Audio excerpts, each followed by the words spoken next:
आदरणीय माननीय आणि अनेक छोटेसे मित्र माझे बालमित्र आली आली 13 तारीख जवळ आली. फार महत्वाची तारीख आहे. 13 तारखेला आपण ठरवणार आहोत की आपल्या शहराचा आमदार कोण.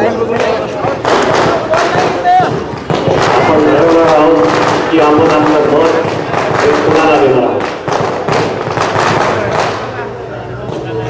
प्रत्येकाचं मत हे फार महत्वाचं मत, कारण आपण आपलं मत हे फक्त एका व्यक्तीला देत नाही. ती व्यक्ती काय काम करणार आहे त्या कामासाठी त्या पक्षाला आपण मत देतो. त्या पक्षामध्ये त्या पक्षाचे काय धोरण आहे, पक्ष काय काम करतो